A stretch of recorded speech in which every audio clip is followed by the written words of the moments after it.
Welcome to our discussion today on becoming a top-notch pregnancy partner, what every partner needs to know. This webinar is just one of the many resources available through our Push for Your Baby campaign. My name is Linda Harmon, and I serve as Executive Director at Lamaze International. Today's discussion will be a question and answer interview with two special guests who will help answer questions about how to support mom during labor and birth. We have Debbie Petersburg, an experienced Lamaze certified childbirth educator who currently teaches childbirth classes at a local hospital, and Debbie has taught countless expectant couples over the years. We also have Paul Walsh, who is a father of three and employed in the financial industry. Paul is with us today to share his experience as a first-time dad. He'll share some of the questions that birth partners face and why it's important to be well-equipped to support a safe and healthy birth for mom and baby.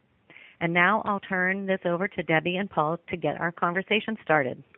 Well, thanks, Linda. This is Debbie, and I am excited to be here today and have the opportunity to talk with Paul. Hi, Paul. Hey, how's it going? Thanks, guys. How are you? Great. I'm excited to be here on the webinar, and I hope some of my experiences and some of the questions that I have will be helpful to other dads out there that are going through the exciting exercise of a new child in their life. I know that as I reflect back on my first experiences with my first child and thinking about what was important questions and concerns that I may have had and other dads probably have is, what is my role as a support giver to my significant other? How do I support my wife at the time that she goes into labor? And also, I was always wondering, is it natural to be nervous in these situations? Paul, I hear these questions all the time in the classes that I teach, and the role of a pregnancy partner is really important and actually more involved than you may have thought, I guess, at the time of your first birth experience. And it always seems that during the pregnancy, the focus always seems to be on mom. But recent surveys show that moms report a much greater satisfaction with their birth when they actually have continuous support by a loved one. So it was very normal for you to feel nervous or anxious. So I didn't know if you wanted to share maybe with some of these new dads out there, expectant dads, what do you have a list you remember back from when you had your first birth here? What made you the most nervous going into this? Oh, yeah, sure. I mean, one of the big things was the submitting to kind of the authority of people that you are not familiar with or outside your control and relying on other people to help with your wife going through the experience, kind of the loss of control. Being in a hospital environment is very nervous, at least for me it was, and I was always thinking in the back of your head, what if something goes wrong to your wife or your child during the process? Definitely was running through my mind at the time that my wife started to go into labor. Those are real valid concerns. Unfortunately, the U.S. does rank kind of low with birth outcomes these days, unfortunately. There does seem to be this disconnect between what's actually happening during birth and what research shows are the best practices for safe and healthy birth. So in other words, there seems to be a disconnect between what mom and dad expect they're going to be able to do when they go into this process during labor and birth and what they're actually allowed to do. So your concerns were valid, right? Did you notice any kind of disconnect like that? Well, definitely, when you walk into the hospital setting, initially, you come under a whole rubric of rules and guidelines that the hospital staff is very familiar with, and it's new and anxiety-ridden for you, or at least it was for me. Definitely an atmosphere change from leaving the comfort of your home and transition over to a facility. That bared a lot of anxiety for us when we first walked into the hospital at the time my wife was going through labor. Right. Maybe you encountered some unnecessary interventions, maybe? Or were you denied something that mom wanted? Or how would you characterize that then? Well, you kind of walk in and it was more or less your wife is converted kind of into a car going to the auto mechanic where you sit down and you go through the triage and the temperature and they check all the vital signs, and it becomes more of a medical process that the nurses and the doctors are very familiar with, and it loses that kind of edge of comfort level, more mechanical, I would say. Yeah. That's I noticed right when we walked in. That's a really good analogy, taking your car in to be checked. Yeah, you do sort of lose that sense of control in a sense, or like you said, that sense of authority or who's in charge here. And unfortunately, these sometimes interventions like that or being denied something that you thought you were going to end up being able to do can end up with negative effects on the whole birth experience. It lowers birth satisfaction, and as well as impacting the potential for a safe and healthy birth. So in that light, then, Dad's role is really important. He can help support and advocate for Mom's preferences during the process. So I don't know if you're thinking back now to your experiences here, but supporting, advocating, negotiating, I know to prepare for the birth too. It's very important to prepare to get ready to do this. So do you have any suggestions for our listeners on what would be a good place to start in your preparation then? Do you remember thinking back? How did you guys start with preparing for this?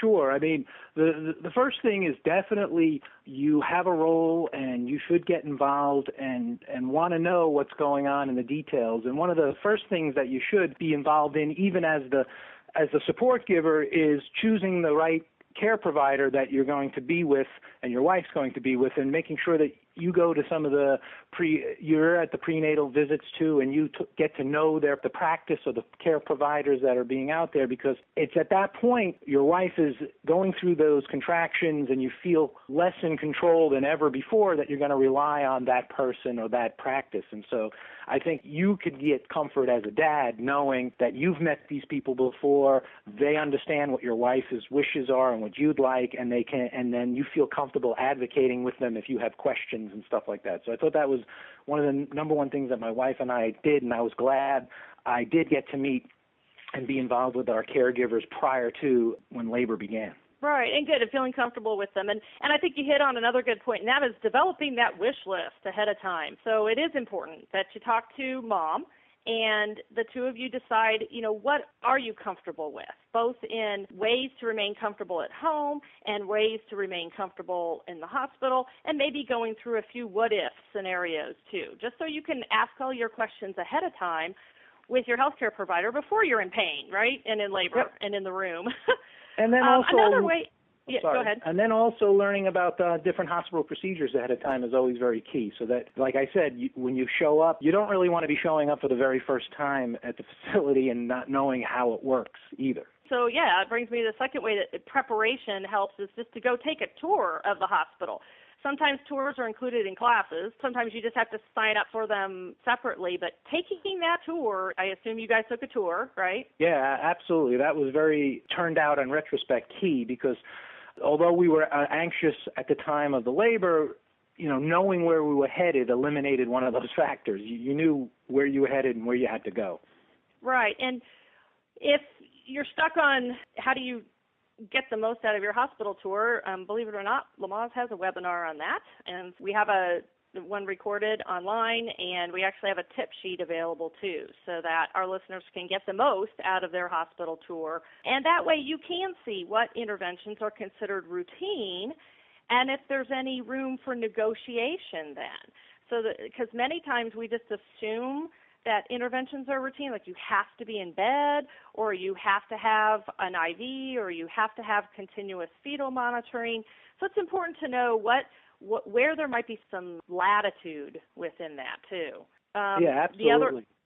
In conjunction with the hospital tour then too, learning what your rights are at the hospital too. So not only that latitude you might have, but every hospital has rights. And as you have rights as a patient in the hospital, and it falls along lines of the informed consent forms. So it's important that you get a copy of it ahead of time. They all have copies. You can get one, you can review it, and it will say something along the lines that you have a right as a patient to be part of the decision-making process, and you have the right to know all the benefits, risks, and alternatives to any care that's being offered to you. So it's really important that you know that you actually can speak up, advocate, because you have the right to ask these questions, provided it's not an emergency. Because, of course, if it's an emergency, then everyone has, the safe and health of the mom and baby priority. But otherwise, if there's just decisions to be made in the care and there's choices, then you have every right to be part of that decision-making process. Part of what I also teach in class to help support people and dads know, what questions am I allowed to ask? Because it's always kind of scary. You said in part of the things that made you nervous is the whole idea of authority and who has the authority. I use a little acronym called BRAIN. So if you spell out BRAIN, BRAIN, stands for you're allowed to ask what are the benefits of what they're suggesting be done, what are the risks, and what would be any alternatives, non-medical alternatives to reach the same purpose. What does your instinct say or your gut say? Should we do it now or should we wait? So that's kind of an easy way to remember that you have the right to bring your brain to labor and ask questions. Yeah, absolutely. I would say for being the support giver in the situation, if you have questions too, and being able to ask them and get answers even can allay the anxiety for everybody in the room too, and knowing that you can and that your care provider will provide you with answers to the questions that you may have, because you're going through this for the first time. You might have a lot of questions that are happening rather quickly. So, did you and your wife take a class ahead of time? Yes, we did, and I definitely, for the folks out there, it was very helpful. Because if anything, it got us focused on, talking with someone who was a professional in the field and can give us some guidance. I thought it was very helpful. Because going back to knowing what questions to ask, taking a class is really advantageous for that. And I know Lamaze classes do teach the best practices, best care, use evidence-based research in their classes. So they are very up on what is being used today in childbirth and helping expectant couples to navigate, so to speak, the health care situations, especially in being empowered to know that they have the right to ask questions. The other part of Lamaze class is not only that knowledge, but also just developing skills. I know in our Lamaze classes, we practice some comfort measures, some relaxation, and so I assume you did that too with some of your classes. Yes, we did, and we employed some of them during my wife's labor, and as like anything, some of the tools worked, some we had to abandon at the time. For my wife, she really was up and moving. It made her feel a lot better than being in a one spot, and we learned all about that in classes. So. Good. And it's kind of like when you're playing sports, right? And in the olden days, we used to call the labor partner, a coach. But now we don't. We retired the coach now, because coach sort of implies that you know the rules of the game and you've played the game before. Neither one of those really applies to a first-time dad. So what we like to refer to dads and partners is a teammate. So if you're thinking of a sports team, you should consider yourself more like a teammate with a mom. And as in any sport, say football, it is important to practice. In a football team, for sure, they read the playbooks, they watch the tapes, the game tapes. That's all good. But you know what? They got to get out there in the field and practice, right, before the big game. So I kind of like to do that analogy with taking a class, that it's important that you actually get a chance to practice some of these skills, develop a wish list for mom on what some comfort ideas might be. And like you said, some work, some don't when you're in the big game. And that's the same with football, too. Some plays work, and some you have to abandon. But it is important that you do that preparation ahead of time so that you can, play your best and be the best teammate that you can during the big game. And I think you're spot on. And I think you're spot on that, because the more information that we learned through classes and stuff enabled us to try different things. So we were knowledgeable in that respect. Something that we might not have known if we didn't take a class. Right. You had a list, in other words, of different things to try. Well, you had more options to go to. Yes. We had practiced things at the class, and so that it was fresh in our minds and to do different things. So. Right. Well, let's talk about this birth then, because I want to hear a little bit more about this first birth that you experienced, and maybe helping our listeners to hear a little bit about what worked, what didn't work, or maybe a lot about what you wished you had known, because that'd be sort of your words of wisdom. And we'll start first with the due date. I think a lot of dads out there might be wondering that they were given a due date by the doctor, and is that the day? Should I write it on my calendar? Did your first baby come on their due date? No, not on the due date that was given to us. She showed up a couple of days after the due date was scheduled. But can you? Well, I guess what is the mathematics on a due date, or the science on a due date? Yeah, it's only about 5% come on the due date. So it's definitely a myth. It needs to have more of a mindset of a due 2 weeks. my words of wisdom for that is get used to thinking 2 weeks before to 2 weeks after what that due date is. It could even be, a due month in there. Yeah. And if a baby doesn't come, if they're late, there's a lot of talk in the medical world of induction. You'll hear the doctors start to talk about being induced. I assume that your wife didn't need to be induced. No, she was not. Okay, so unfortunately, those induction rates are rising astronomically, and it's just important for our listeners to know that induction is a medical procedure. It can artificially start labor, and it's hard on moms and babies. So it requires some discussion and some thought put into the necessity of being induced. Make sure that there are medical reasons why you would need to be induced rather than just reasons of convenience and wanting to have your baby in a certain day or that you're just tired of being pregnant. The other fact is that inductions do double the risk of needing a cesarean, which ends up being major surgery. So trying to avoid induction, or in other words, just letting labor begin on its own, tends to be the safest and healthiest way for the labor to start. Sounds like you didn't have to worry about that, though, with yours.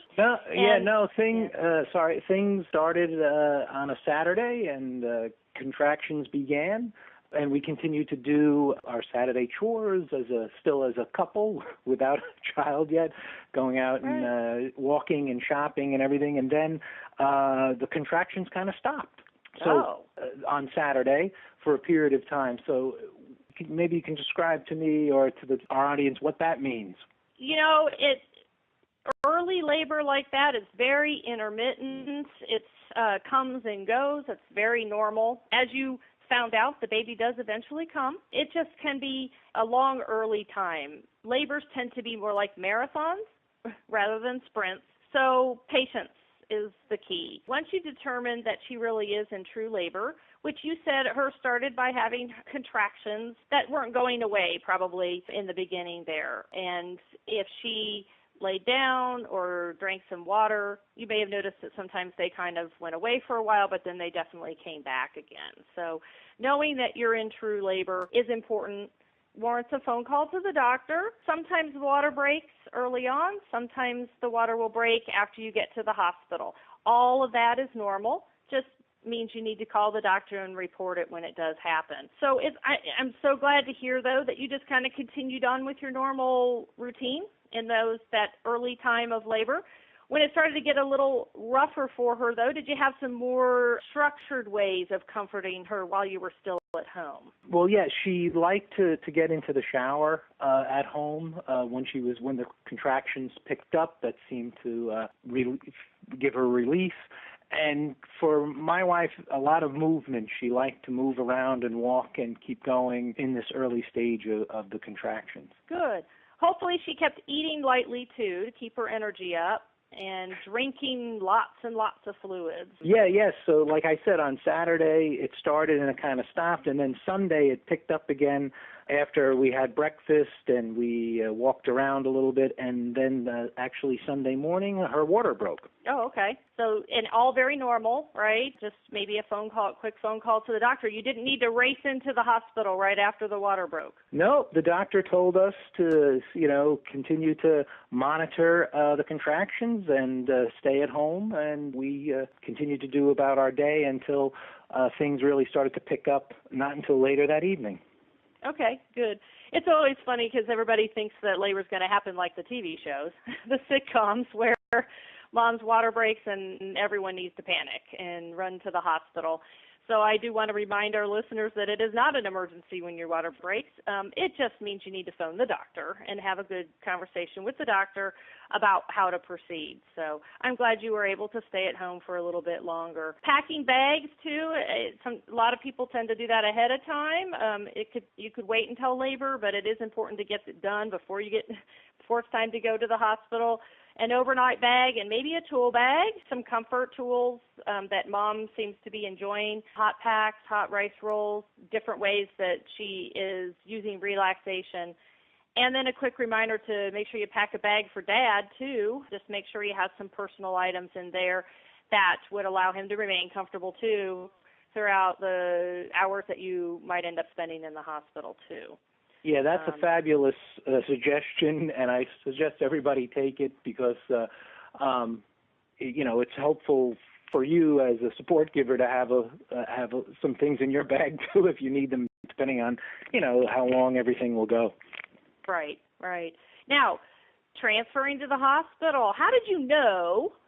When I'm going to put you on the spot here, how did you know that she was ready you needed to be getting to the hospital? What were some of the signs she was showing? Yeah, so we were religiously recording down on a piece of paper the contractions and timing them out and everything, and it wasn't until Sunday evening that her water had broken Sunday morning, and then Sunday evening they finally really picked up. And we called our caregiver, and they said, okay, let's head on over. Why don't you head on over? I'll meet you at the hospital. And so it was really what I would say is you could really tell the intensity of the contractions had picked up from much earlier in the day. Okay. I heard recently a good analogy of how to tell the difference between if it's too early to go to the hospital and when it's actually time to go to the hospital. Let's see if this played out with you. When it's early on, it's sort of like when you go to a concert and the orchestra or the band is just tuning up and everything is just, all of the instruments are playing all over the place, there's no rhythm to it, everyone in the audience is just talking, they're enjoying it, they're having fun, they're distracted by the program, and then when the orchestra or the concert begins, everyone gets serious and everyone stops talking and they're serious and they pay attention. And then when the orchestra plays, everything is in rhythm then, and it becomes very rhythmic and it's in tune. So I kind of like to use that as an example of contractions then that are kind of all over the place in the beginning and nothing is regular and you're still excited and talking. But, when real good active labor kicks in, everything is in rhythm, isn't it? It's just very, very regular, and mom becomes much more serious, and which makes dad more serious, too, right? You could sense it was time. I think that's a great analogy, and I would even add to it that the conductor is your wife or your significant other, and when the conductor starts to gather everything together and get very concentrated on the music, you can sense things are getting closer and closer. Right. They'll know it's time. We need to go. Right. Yes. But you get to that hospital then, and like you said, it felt very different. The environment felt very different from being at home. But were there some ways that you could kind of change up the environment a little bit, make it more comfortable for her? Were you able to do that then? With our experience, we got there kind of early morning hours or midnight-ish, so it was a little bit quieter in the hospital in general. We got to our room. Our room thankfully had a shower, and as I said earlier, when she was at home, the hot water seemed to comfort her, so she was able to get in and get a shower and start to concentrate and feel more relaxed. Got to our room. Good. So she didn't have to be in bed the whole time. And it's important when you get there to the hospital to know that now your team, so first the team was you and your wife, but your team now is expanded to include the healthcare providers too, because they're there to make sure that you also have a safe and healthy birth. So we do have to work within this healthcare team and healthcare environment, but it continued to advocate and negotiate to remain comfortable at the same time. So, for instance, if they're saying you need to have the port for the IV, you don't necessarily have to have the whole IV hooked in. Just maybe the port goes in. They need to get some fetal monitoring done, great, but maybe you can come back off then and walk around and only come back periodically to get monitored. In her case, it sounds like you asked if she could get into the shower. That's wonderful. So not necessarily staying in the bed. Look around the room, see if there's a chair she could use. Or we're just walking the halls, seeing a birth ball if it's available, getting in the shower. And feel free to change up the lighting in the room, the temperature in the room. So in other words, just try to know that you can try to recreate some of the same comforts that you had at home. And especially then if it's not an emergency, anytime that other interventions are suggested, that you go ahead and use your brain. Ask some questions, though, that BRAIN acronym, that, ask what are the benefits, what are the risks, and weigh them, and then try to see if there's any alternatives. So do you remember, Paul, if there's ever a time when maybe Allison needed some help to keep the labor going or any kind of interventions? Yes, since her water had broken at 9:30 in the morning, and we really didn't get to the hospital till late that afternoon or early morning the next day. When we first arrived, they gave her antibiotics. Okay. And then while we were in the hospital for a little period of time longer, in consultation with our care provider, they suggested maybe some Pitocin. And I don't know if you want to explain to people what that is, to help her get the labor going. That's right. You're absolutely right. That's what Pitocin does. It's just an artificial form of oxytocin, which keeps the contractions going. And so if they were feeling as though, her labor needed to have a little jump start in the middle there, then she would have been offered it, and hopefully you had a chance to talk to the doctors about some risks and benefits, and not only that, but some reality checks with whatever they're offering you too, just to see what does this mean. And it sometimes means you have to stay in bed, you have to be monitored a little bit more. But knowing what those are takes away some of the fear of it, and then allows you to, and probably would allow the labor to progress. And I know that a lot of couples then are very fearful of the pain that mom's going to experience during this time, and knowing that once you get to the hospital, you will have choices on pain medication, as well as all the comfort tools that you've learned in class and the ones that we're working at home. If it appears that you're needing some little extra help when you get to the hospital, it's okay to have a discussion at that point. Just remain flexible ahead of time, but have the discussion at that point on some pros and cons, risks and benefits of different types of pain medication, including epidurals. Knowing that pain is personal and every mom's going to experience it differently, and also knowing that as a labor support person, your job doesn't stop even if pain meds are used. So it is important that labor support person know that their presence there and their help and assistance with mom all the way through to the very end is very important. Oh, absolutely. About an hour and a half after my wife received Pitocin, she began to push, and her wish was not to have pain medication, and she never requested it throughout the process, and she didn't have any pain medication on her birth, or an unmedicated, no epidural. Okay. And again, everybody's personal with that, so that's just the way it turned out for your birth. Another way to manage sometimes the labor is to consider hiring a doula. That would be an extra support person. So not only with dad being there, but a doula is a paid support person who is there to help facilitate the two of you working together. So I just wanted to mention that too, that is always another option for couples to use. So you brought up pushing. So now that's the very last part then of labor, and it gets a little exciting in the room, doesn't it, at this point? Exciting, tense, anxious, I don't know. You call it, Paul. What were you feeling then at this moment?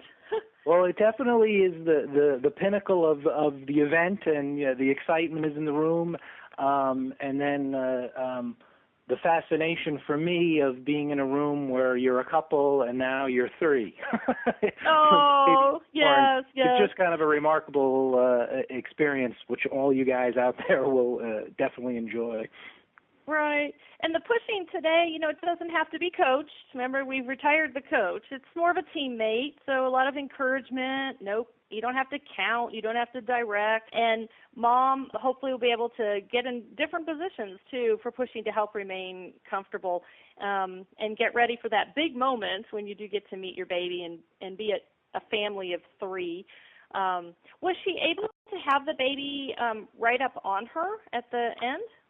Yes, one of our wish list items was to have skin-to-skin contact right after the birth, and it was a birth of our baby daughter, and when she came out, they placed her right on my wife's chest. Aw. Were you able to cut the cord? Yes, I did, and for me, that was fascinating. I like science, and learning cutting a cord was quite a remarkable experience for me. Good. And again, optional, right? But some dads opt for it, and some dads decline. Oh yeah, absolutely. They asked, would you like to cut the cord? And right. I said sure. Yeah, they direct you exactly where. They'll Yep. tell you exactly where. So, and skin to skin is one of those best practices these days. It is very important for the transition from inside to the outside world, for that baby to be as close as possible to mom. And maybe when mom is recovering some, then even doing some skin to skin with dad can be a really good way for the partners then to bond with their baby too. In fact, during the next 24, 48 hours, a lot of hospitals allow rooming in and allow the baby to stay right with mom and dad, and even supply dad with a bed of sorts to sleep on, so that they can remain close as a family and learn everything that you need to know about that baby before going home. So going home here, it's a big adjustment, isn't it, Paul? You got any recommendations for our listeners on making it into a smooth transition? Well, definitely I would recommend everybody to catch up on your sleep, just like you'll be telling your wife to sleep while she's in the later stages of her pregnancy. You as a support person, you want to be well rested, and then when the little one comes home, it's a lot easier to help out as a team than solo. So you will learn what it is to operate with lack of sleep. That's for sure. Yes. And I think you probably ask your fellow friends who have kids out there, everyone will universally agree that in the beginning it's tending to a little one who dominates a lot of the time and cuts into what you would consider to be normal sleep pattern. Right. Babies don't have clocks, right? It becomes, everyone is put on a 24-hour clock rather than sleeping 12 hours at night and awake 12 hours during the day. Everyone's put on that 24-hour clock. And I like to advise couples to just tag team it and just know that in the first week or two that everyone will be needing to take their turn being up with the baby and then taking their turn sleeping, and knowing, again, that it just comes in short spurts and not necessarily all at the same time. But everyone ends up getting, if you were to add it all together, about 7 to 8 hours of sleep within a 24-hour period. It's just within 24 hours. So being ready before mom comes home, dads can do a lot to prepare and then to help once the family returns back home again. Meal preparation, cleaning, helping with the baby, again, tag teaming it with the sleep. In other words, your role isn't over again, right, when you get home. Your role has really just begun. Yeah, you become even more important at that stage, because depending on, the birth and how well rested your wife or your significant other is, they really need you to step up to the plate. Right. And it's important that you pay attention to mom, too, in terms of some baby blues. Baby blues are very, very common. A lot of moms have hormonal ups and downs right after the birth, so it is very common for her to be very happy and ecstatic one minute and very sad the next minute. But if this kind of extends out so that she has more sad periods than happy times, dads are a good first line of noticing something like that. So encouraging mom maybe to seek some help back with her OB is a good place to start. Postpartum depression is not common, but it's not rare either. So we just want to make sure we catch it, and it's not a forever thing, but we can get help from mom in the way of support groups or medication if needed. So dads are our first line to kind of keep an eye on that too after you get home. Do you have any other words of wisdom for us, Paul, with the transition of being a dad?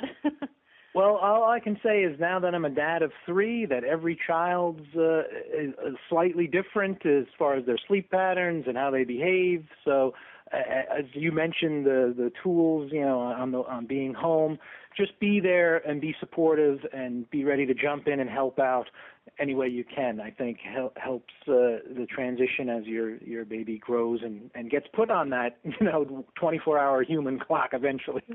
Right. And I tell my couples, your journey has only begun with birth. It's not the end of the journey. It's actually just the beginning of the journey. So in summary here, top-notch pregnancy partners, it's important to have knowledge.